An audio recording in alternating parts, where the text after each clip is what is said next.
Hey guys, recently on the podcast, as a way to enter the new year and a new batch of episodes, we discussed sequels. We're pivoting our discussion now to a contemplation of what we here at Inkshares like to call thinking person's fiction. That might sound lofty, but we're starting from a pretty simple premise. A lot of the books on shelves and movies in theaters these days feel stupid. Why is that? And what do we do about it? Adam and I are both recording episodes on the subject. We're not sure which will go out first, but in case it's this one, I just wanted to say welcome or welcome back to Unedited, where we discuss everything from stupid to smart, from idea to manuscript, and from shelf to screen. Part 1, where we are. Someone says to you that books these days feel stupid.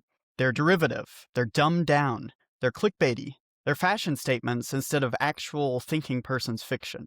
Would you agree?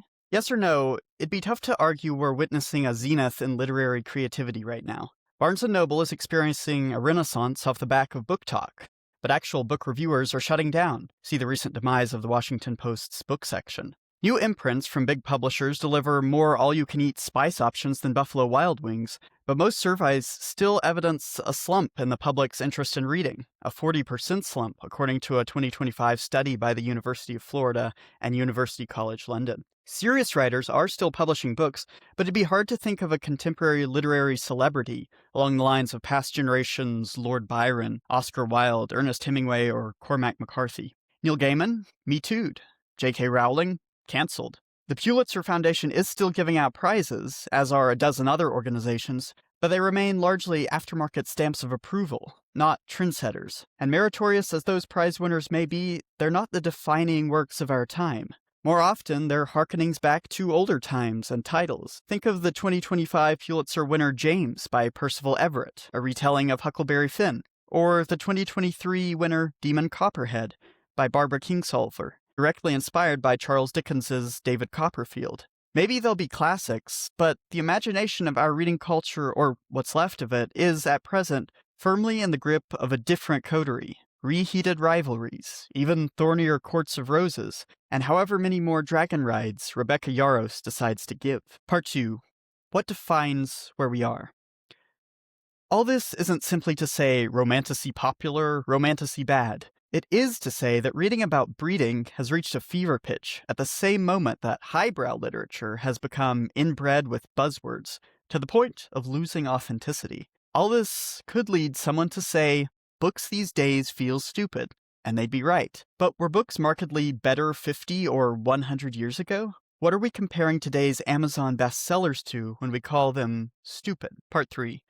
What defines where we were? It's easy to say books used to be better, or writers used to be smarter, or readers used to have better taste, but everything's a matter of proportion and availability.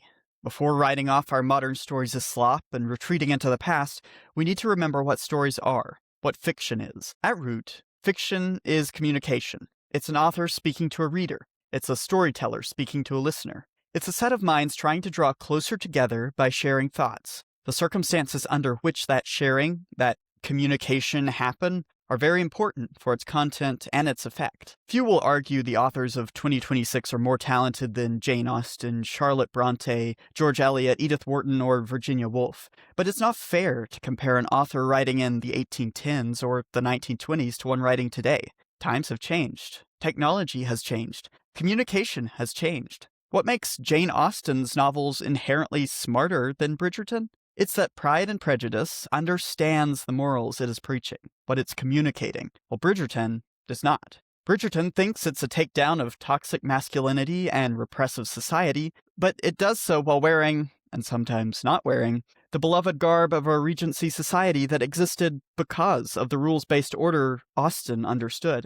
Bridgerton tries to both enjoy and overthrow a land of gowns, ballrooms, and carriage rides, to be the naughtier, spicier, rules-breaking version of Jane Austen, without understanding that the rules are the whole point. This isn't the new version of Jane Austen, it's the stupider version. Part 4. How we got here. Sometimes it's okay to like stupid things. The trouble comes when we stop recognizing stupid, or worse, when we start preferring stupid over smart. An earlier version of this essay was going to make the case that stupid books are everywhere because we've lost touch with the canon. The canon, basically, is the list of classics.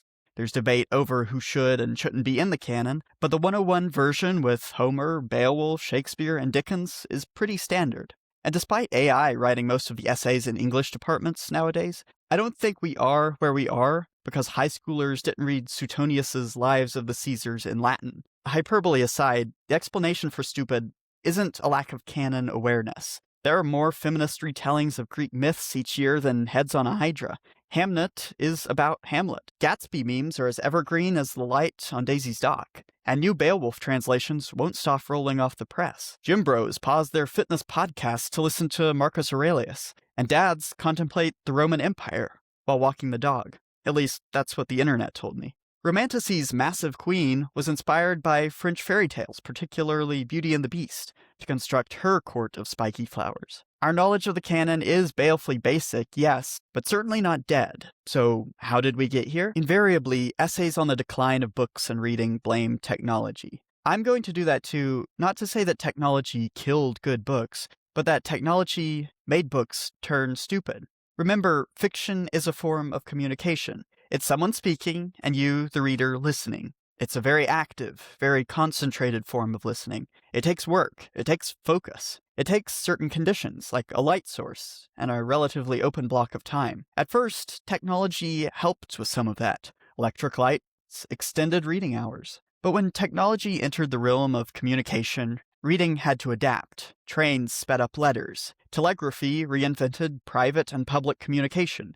Think of things like newspapers, which could report day of, instead of days or weeks later. A new ubiquity to travel contributed to the rise of cheap, portable dime novels, which could be absorbed in a bumping wagon, or a busy train car, or at home after a long, and now legislatively defined, workday or work week. Faster means more. More reading options, and eventually more listening and viewing options. Radio replaced phonograph. TV replaced radio. Communication came from all directions, which means naturally attention divided. It had to. Read a novel or watch a show, which promises more of what is desired. Since there were options, the options had to compete. That meant more extremes. Catchier covers, brasher titles, easier access, more forbidden fruit than could be found in other, newer, more regulated mediums. Fiction is communication, and fiction had to start shouting to be heard. And like most shouted things, it got stupid. Nowadays, spice meters, trigger warnings, blurbs bundled with buzzwords, and reviews tailored to a very hungry algorithm funnel what gets read and what gets ignored. Most of what makes it through is pretty stupid. Everything aims to grab our attention harder and harder until it's fractured, which is exactly what social media and entertainment consumption today represents. It's good news to no one that movies and streaming shows are now being made with more and repeated expository dialogue so that viewers who are simultaneously scrolling on their phones can keep up with the story. Part 5. How to get back. Books aren't by nature holy sanctums of entertainment enlightenment. As long as there have been novels, there have been stupid novels. But when novels were the only real whales swimming through the deep sea of reader attention, they had more ability to mature, to take the next step in the millennia-long conversation that is the Western canon, instead of giving it a quick, ironic, and liberating / empowering / problematizing / insert your buzzword here twist. Herman Melville drew on personal experience, painstaking research, and deep familiarity with the Bible and a bunch of other books to write America's greatest novel of the sea. But why do that when he could have written a harpoon-sharp romance between Captain Ahab and Moby Dick? Or did he? Attention is the operative word in all this. As with so much communication, the best outcomes occur when we're actually paying attention.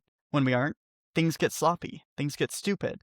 Most readers in 2026, and a good portion of authors, are only interested in the canon so far as they can name-check it, or write its coattails, or borrow some cred. I'll mention here a romantasy novel called For Whom the Bell, that's bell with an E, tolls, and say no more. But how many who see that title on TikTok will even have heard of Hemingway, let alone read his story of the Spanish Civil War? How many will know it's stupid, and how many will simply click from TikTok to Amazon to add to cart? We can escape stupid, but only if we want to. What we pay our attention to is key. Fiction is a form of communication. Better vocabulary, more practice, and a deeper reservoir of knowledge results in better communication. Translated to books, this means an acquaintance with the good stuff. the smart stuff, the canon. It means finding the energy to pay attention to what's already been said, to not chase the shiny or trendy object. Maybe that shiny object is stupid. Maybe it's not. But the only way you'll know stupid is if you first know smart.